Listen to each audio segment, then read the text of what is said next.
Vendredi 7 novembre, à la une de l'actualité. À Gaza, la situation humanitaire reste alarmante. À Khan Younes, les habitants vivent parmi les ruines et les déchets sous des tentes de fortune. Les services essentiels sont effondrés. L'aide humanitaire reste entravée par les forces d'occupation sionistes.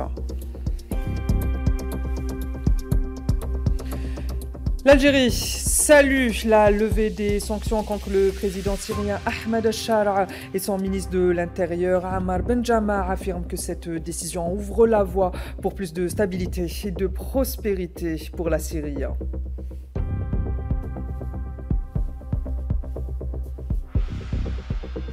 La résolution récente du Conseil de sécurité sur le Sahara occidental provoque de vives discussions. Selon l'expert espagnol Isaac Beronda Bajo, il ne faut pas y voir un changement majeur. Les équilibres géopolitiques restent inchangés.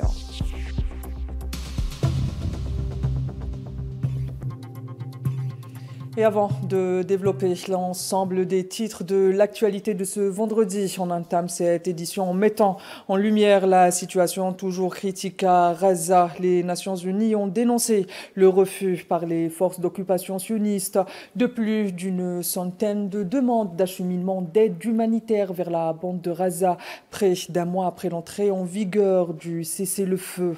Selon le porte-parole adjoint du secrétaire général de l'ONU, Farhan Haq, ces restrictions entravent gravement les opérations de secours destinées à répondre aux besoins urgents de la population palestinienne à Gaza, épuisée par plus de 2 ans de génocide. Malgré le cessez-le-feu, l'OCHA fait état de bombardements persistants et de déplacements massifs, tandis que de nombreuses familles confrontées à des destructions immenses et à l'insécurité hésitent à regagner leur foyer dévasté.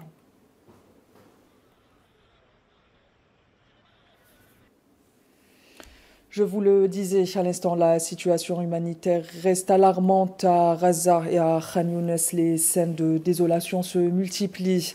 Amas de déchets s'amorcellent au milieu des ruines. Familles palestiniennes déplacées tentent de survivre sous des tentes de fortune dressées près de conteneurs à ordures qui menacent la santé des Gazaouis. Ce constat est non seulement dressé par les Gazaouis eux-mêmes, et de son côté, le chef du bureau du PNUD à Gaza dresse un même constat accablant et affirme et alerte quant à l'effondrement total des services essentiels, l'insalubrité galopante et l'urgence absolue d'une aide humanitaire que l'occupation sioniste continue à entraver.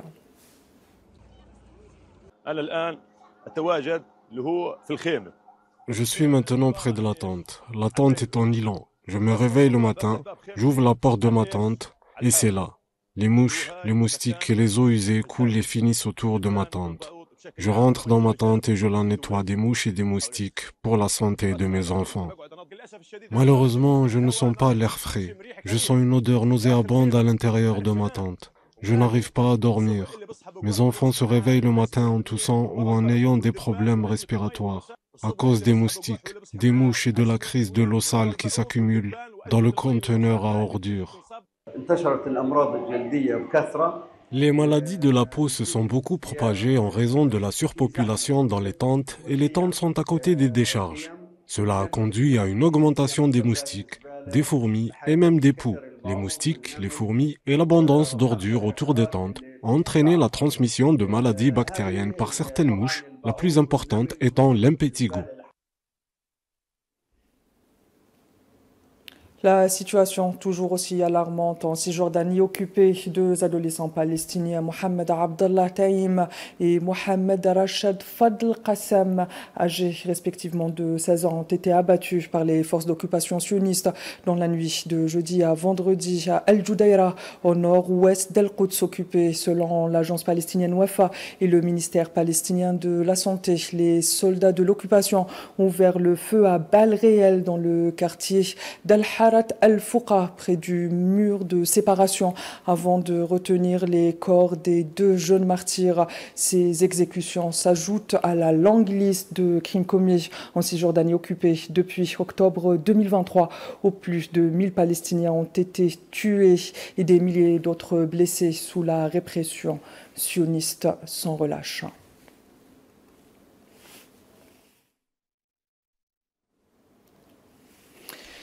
Dans la continuité des développements diplomatiques autour du Moyen-Orient, Donald Trump a annoncé jeudi qu'une force internationale serait déployée très bientôt dans la bande de Gaza. Cette déclaration intervient au lendemain de la présentation par les États-Unis d'un projet de résolution au Conseil de sécurité de l'ONU visant à appuyer le plan de paix proposé par le président américain. On écoute le président américain qui s'exprimait à ce sujet lors d'un échange avec la presse en marge d'une rencontre diplomatique à la Maison-Blanche avec des dirigeants d'Asie centrale. On écoute.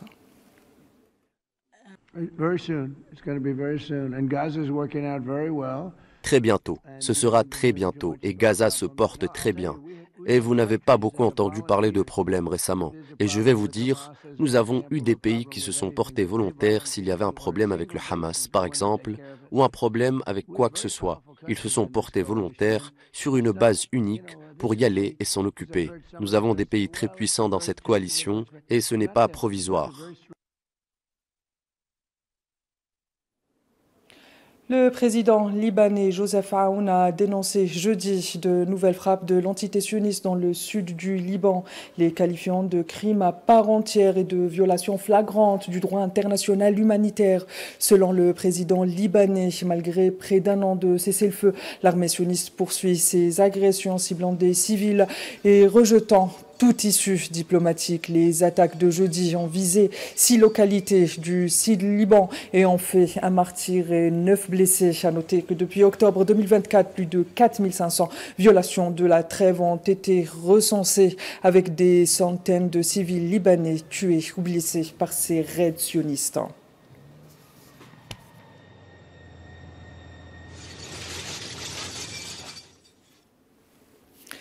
Le président iranien a réaffirmé ce vendredi la volonté de son pays de chercher la paix tout en refusant toute forme de coercition lors d'une rencontre avec des professionnels de l'économie numérique. Masoud Pezeshkian a souligné que l'Iran veut vivre en paix et en sécurité, mais je cite, sans humiliation, et que toute tentative d'imposer un choix au pays ou de le contraindre à la soumission est inacceptable. Il a ajouté que le peuple iranien peut bâtir un pays prospère, fier et puissant, réaffirmant ainsi la détermination de l'État iranien à préserver sa souveraineté et sa dignité.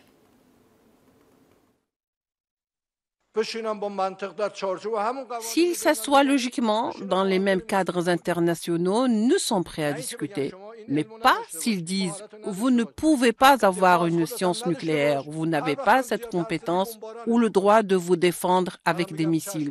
Je te bombarderai chaque fois que tu parleras trop et je le dirai. » Bien sûr, pour survivre. Sûr, je ne veux pas du tout vivre comme ça. C'est ce qu'ils veulent de nous. Nous ne voulons pas nous battre. Dès le premier jour, j'ai dit que nous ne voulions pas nous battre. Nous voulons vivre dans ce monde en paix, en sécurité, mais nous ne sommes pas humiliés.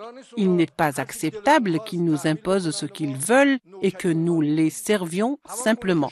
Tout comme vous le pouvez, le peuple iranien peut et nous pouvons construire un pays prospère, fier et puissant. Je vous le disais en titre, l'Algérie a salué la décision du Conseil de sécurité de l'ONU de retirer le nom du président syrien Ahmed al-Shara ainsi que celui de son ministre de l'Intérieur de la liste des sanctions lors d'une séance consacrée au vote de cette levée. Le représentant permanent de l'Algérie auprès des Nations Unies, Ammar Benjamar, a souligné qu'il s'agissait là d'une étape importante vers la restauration de la stabilité et de la souveraineté en Syrie, ouvrant la voie à un avenir plus juste et plus prospère pour le peuple syrien. On écoute à ce propos Ammar Benjamar. L'adoption de cette résolution reflète le soutien collectif du Conseil de sécurité à la stabilité, à la sécurité de la Syrie, ainsi que la détermination de ses membres à aider le peuple syrien qui vit cette phase de transition essentielle et s'efforce de réaliser ses aspirations légitimes à la prospérité et au bien-être. L'Algérie a voté pour ce texte parce que nous sommes en effet convaincus de l'importance qu'il y a à rebâtir des institutions syriennes fortes, résilientes, capables de préserver l'unité du pays, sa souveraineté, son indépendance et son intégrité territoriale. Nous restons convaincus qu'un processus politique dirigé, contrôlé par les Syriens, conformément aux principes clés contenus dans la résolution 2254, reste le seul moyen de faire advenir une nouvelle Syrie inclusive. Nous encourageons tous les Syriens à poursuivre le dialogue et la réconciliation, l'inclusivité étant ici essentielle. La Syrie doit être reconstruite par tous les Syriens, sans exception. L'Algérie, qui a toujours été aux côtés du peuple syrien frère, continuera de le soutenir et est toute disposée à contribuer aux efforts constructifs qui seront déployés afin de promouvoir le bien-être de la Syrie et de sa population. Dans le dossier sahraoui, je vous le disais en titre, les récentes résolutions du Conseil de sécurité des Nations Unies font parler d'elles. Et c'est au tour du professeur Isaiah Bernardo Bajo, spécialiste des relations internationales de l'Université de Complutense de Madrid. Il est aussi chercheur attaché au Centre d'études arabes contemporaines, d'estimer que le texte inscrit dans la continuité de la position traditionnelle du Conseil de sécurité. Au Maroc, la nouvelle donne a donné lieu à d'importantes manifestations de triomphe et à un discours solennel du roi. Le conseiller de Donald Trump pour l'Afrique, Massad Boulos, l'a qualifié de moment historique. Au-delà de cette fanfare, il convient de se demander ce que cette résolution implique réellement, ce qu'elle a de nouveau et de significatif et quel scénario elle ouvre désormais. Que cela se produise précisément à l'occasion de l'accord tripartite de Madrid et du retrait de l'Espagne met en évidence que la question du Sahara occidental a été la victime expiatoire d'un ordre international grippé où existent des normes, le droit à la décolonisation, mais où prévaut la réelle politique. Le professeur met en avant en outre dans son article ce qu'il qualifie de désordre géopolitique et d'incohérence européenne. La résolution adoptée encourage le Maroc, qui profite du moment de désordre trumpiste et ne fera aucun pas en arrière. Rabat continuera à tirer parti du désintérêt de nombreux États pour cette question non résolue et exploitera l'incohérence de l'Union européenne. Dans ce contexte donc, pas de tournant en vue. La réelle politique continue de primer. Le droit international reste l'arme des faibles et les manœuvres trumpistes au Maghreb pourraient rapidement retomber dans le chaos, laissant la situation inchangée, voire aggravée, a donc affirmé le professeur. Nous ne sommes pas face à un tournant. La réelle politique des puissants continue de primer, tandis que le droit international demeure l'arme des faibles. Les conseillers entrepreneurs de Trump, Witkoff, Kushner et Boulos, ont exporté au Maghreb les pratiques de chantage de leurs mentors, étrangères au droit international. Comme souvent, elles peuvent avoir un effet immédiat, mais finissent généralement dans le chaos.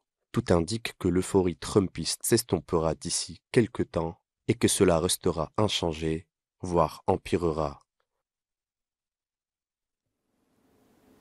Et dans le dossier soudanais, à présent, le Conseil des droits de l'homme de l'ONU tiendra vendredi 14 novembre 2025 une session extraordinaire pour se pencher sur la situation des droits humains à El Fasher et dans ses environs, dans un contexte où le conflit de haute intensité qui est en cours au Soudan. Cette session fait suite à une demande officielle du Royaume-Uni en coordination avec l'Allemagne, l'Irlande, la Norvège et les Pays-Bas et est soutenu à ce jour par 24 États membres du Conseil.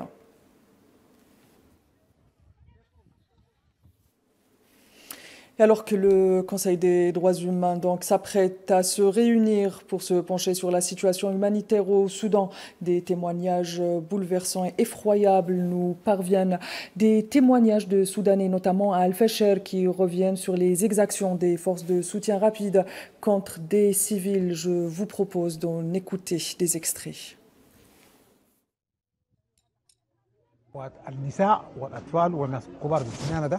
Les femmes, les enfants et les personnes âgées comme moi n'ont pas d'armes. La plupart de ceux qui sont morts n'étaient pas armés. Pourquoi? Parce qu'ils courent dans une autre direction pour atteindre un endroit sûr. Mais ils sont repérés par des drones puis bombardés directement. Cela fait maintenant 18 mois qu'Al-Fasher, la plus grande ville du Darfour, est assiégée. Et quand je dis assiégée, je veux dire en fait assiégée physiquement par le Bern qui entoure la ville, par la famine utilisée comme une arme de guerre, avec chaque demande d'envoi d'aide humanitaire dans la ville d'Al-Fasher rejetée, avec les commerçants ne pouvant pas traverser Al-Fasher et réapprovisionner les marchés. Et aux États-Unis, le soutien inébranlable à l'entité sioniste connaît ses premières fissures. Entre pression politique, débat au sein de la classe politique américaine et désaccords au sein de l'opinion publique, le pays assiste à une division croissante sur la politique extérieure envers l'entité sioniste.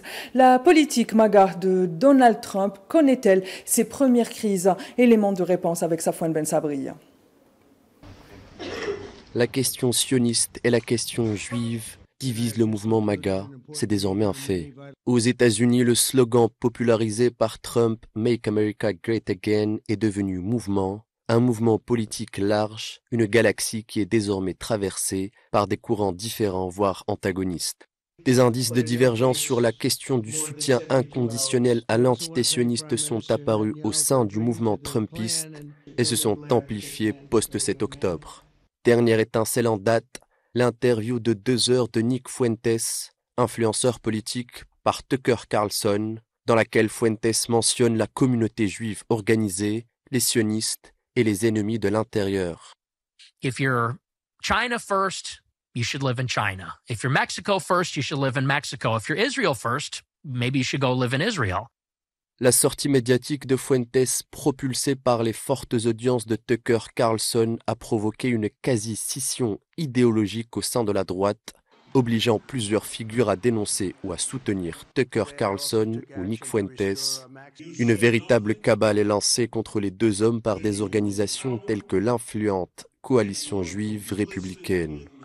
For 6 months, I've been fighting these bastards, whether it's Tucker Carlson or whether it's Nick Fuentes, and I've been looking over my shoulder looking for help.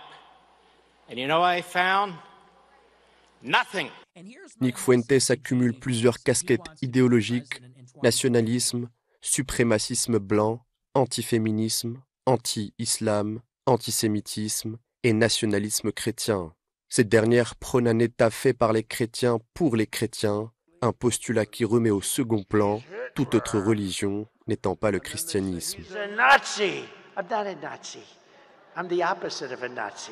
Le slogan MAGA tel qu'énoncé par Trump se voulait une idée prônant la fin des États-Unis gendarmes du monde, que le pays se concentre sur ses intérêts directs d'abord. Cette idée a été poussée jusqu'au bout par la nouvelle génération de conservateurs américains qui s'affranchissent peu à peu de la vieille garde républicaine qui liait inconditionnellement ses intérêts à ceux de Tel Aviv. L'évolution prévisionnelle du néoconservatisme américain tend vers un repli sur soi-même avec désignation récurrente des entités différentes comme ennemis de la nation, les musulmans, les féministes, les immigrés, mais aussi les juifs. Le ministère russe de la Défense a déclaré ce vendredi 7 novembre que ses forces avaient pris le contrôle d'un village dans la région de Zaporizhzhia, dans le sud-est de l'Ukraine.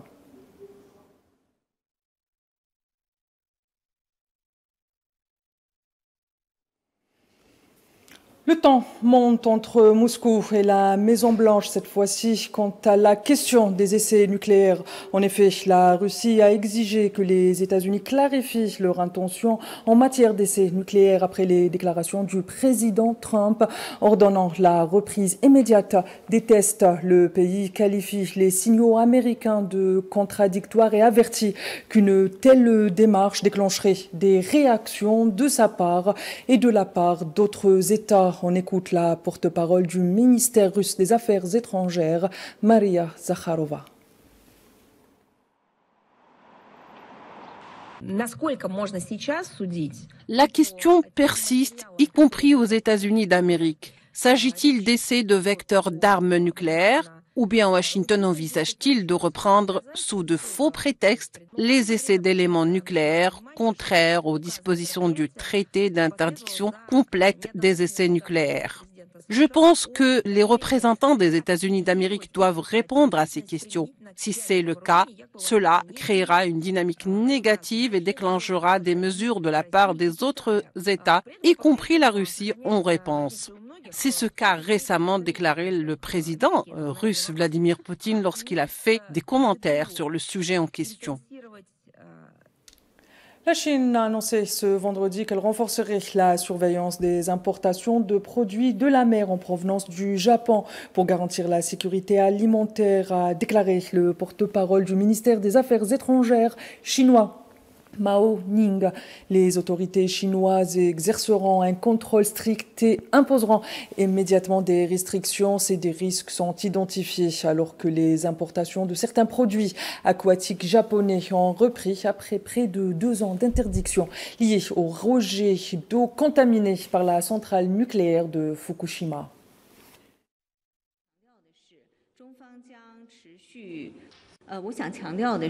Je tiens à souligner que la Chine poursuivra à la fois la surveillance internationale et la surveillance indépendante par échantillonnage des rejets d'eau contaminés par le nucléaire du Japon à Fukushima. Nous espérons que le Japon continuera d'effectuer une surveillance internationale de l'eau contaminée et un observateur indépendant de la Chine. La Chine continuera également de travailler avec la communauté internationale pour exhorter le Japon à respecter systématiquement ses engagements. Les autorités compétentes de la Chine maintiendront une surveillance stricte des produits aquatiques japonais importés en Chine conformément aux lois et règlements visant à préserver la sécurité alimentaire publique. Si des risques sont identifiés, les mesures de restriction à l'importation nécessaires seront immédiatement mises en œuvre conformément à la loi. 一旦发现任何风险，将立即依法采取必要的进口限制措施。 L'attention se tourne à présent en Europe où les élections législatives aux Pays-Bas ont livré leur verdict.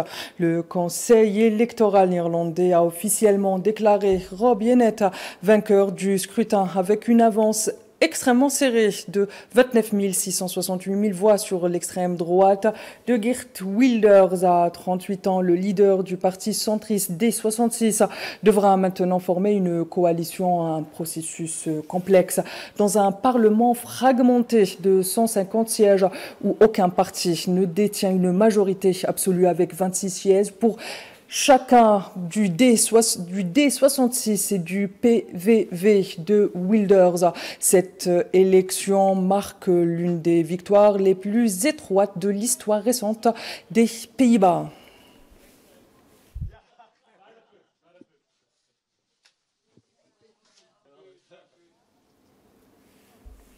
Et puis, cap sur le climat à présent, où depuis Belém au Brésil, le secrétaire général de l'ONU, Antonio Guterres, a exhorté les dirigeants du monde à agir sans délai pour contenir le réchauffement climatique, alors que la planète se dirige vers un dépassement inévitable du seuil de 1,5 degrés Celsius.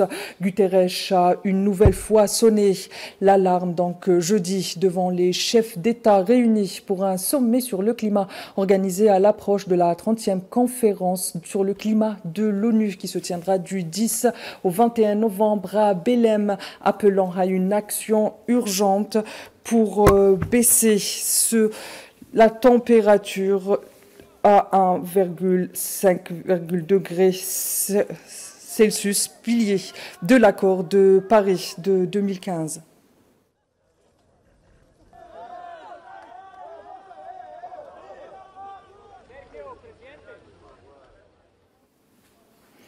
Et après cette alerte sur le climat lancée par le secrétaire général des Nations Unies, direction l'Asie, ou plus précisément l'Indonésie, où une explosion a fait au moins 54 morts. En effet, à Jakarta, en Indonésie, donc une explosion s'est produite ce vendredi 7 novembre dans une mosquée d'un complexe scolaire. Selon la police indonésienne, au moins 54 personnes ont été hospitalisées avec des blessures allant de la légère à grave, incluant des brûlures. Les autorités ont annoncé une enquête pour définir les causes de cet accident.